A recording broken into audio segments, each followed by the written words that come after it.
اللهم صل وسلم وبارك على سيدنا محمد. مشكلة عوامة البنزين الأوبل، بنغير العربية أوبل فيكترا 97 عوامة بنزين. بص لما حلينا التانك عشان نغير العوامة لقينا ايه؟ صنايعي ربنا يبارك له مغير الترومبة بتاعت البنزين اهو،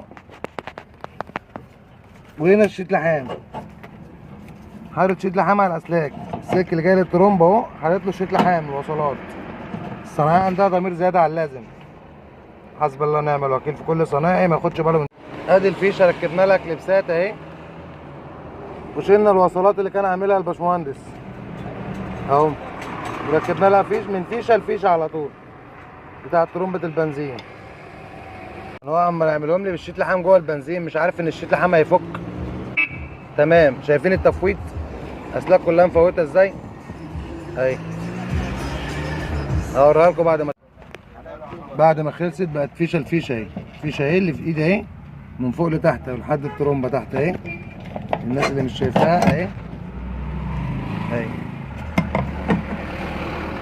يا جدعان اهتموا بالشغل شويه يا جدعان، الله يبارك لكم ويصلح